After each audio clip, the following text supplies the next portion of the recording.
Silakan, Bro Arif. Ya, perkenalkan nama saya Muhammad Arif Budiman. Saya kebetulan caleg juga, tapi di dapil Bojonegoro Tuban. Jadi hari ini saya senang banget ketemu teman-teman semua di Malang. Kita akan senang sampai nunggu masyarakat datang. Tapi kalau aku sih pengennya dengan Rocky yang ngomong nih, karena saya dengar kita dengar di TV kan. Siap. Banyak yang fans. Apalagi kalau datang ke sini itu udah excited semua. Siap. Teman-teman, suatu hari saya pernah berdiskusi sama kiai saya, ya. Kemudian kiai saya bilang bahwa musuh terbesar bangsa ini adalah kebodohan. Saya nggak setuju. Saya bilang, kiai saya nggak setuju. Kenapa saya nggak setuju? Karena menurut saya musuh terbesar bangsa ini adalah korupsi. Setuju nggak? Indonesia sudah merdeka 78 tahun, tapi masih ada kebodohan di negeri ini. Ini artinya yang di atas itu masih pada suka korupsi. Setuju nggak? Tapi celakanya koruptor itu nggak takut di penjara. Celakanya begitu. Saya mau nanya sama teman-teman semuanya. Saya mau nanya, koruptor masuk penjara, kondisinya dia kaya atau miskin? Di penjara dapat fasilitas nggak? Ada TV-nya nggak? Ada kulkasnya nggak? Kasurnya bagus atau jelek? Ada AC nggak? Dan nanti setelah dia keluar dari penjara, dia masih kaya atau udah miskin?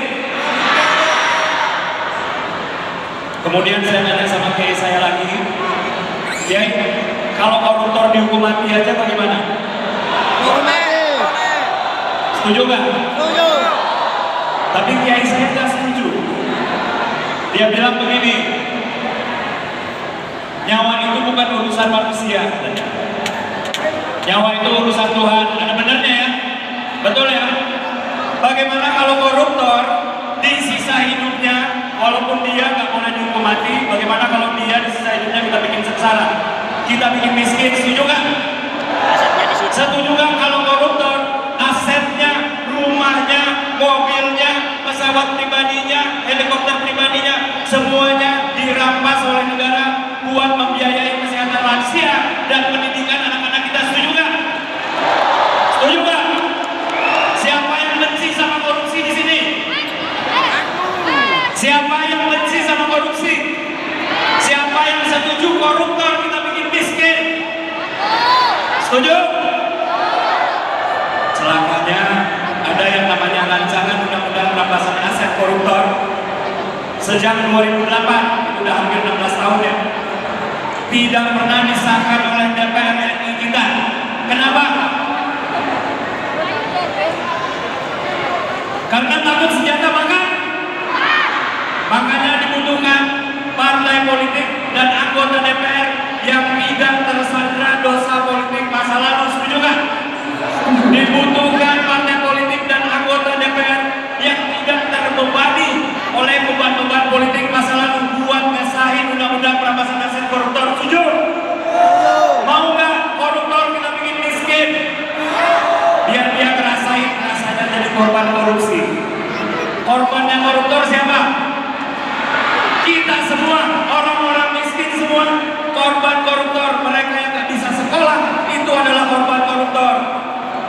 Mau nggak kalau koruptor kita rampas asetnya? Nah inilah dia, PSI adalah satu-satunya partai politik di negeri ini yang agenda politiknya adalah ngesahin rancangan undang-undang perampasan aset. Tepuk tangan dong semuanya. Gak ada partai lain yang punya agenda politik pertamanya tuh ngesahin RUU perampasan aset selain PSI. Ya, teman-teman.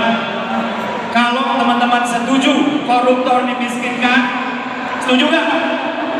Kalau teman-teman mau jadi pergerakan untuk memiskinkan koruptor, 14 Februari datang ke TPS rame-rame ya. 14 Februari datang ke TPS rame-rame, dibuka kertas warna kuning, warna biru, warna hijau, dipilih semua caleg-calegnya dari PSI. Mau nggak? Mau nggak miskinkan koruptor? Baik, mantap ini teman-teman semuanya ya.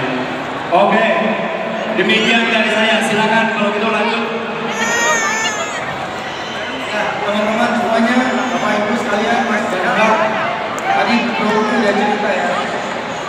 Kan Bro itu banyak tuh yang mau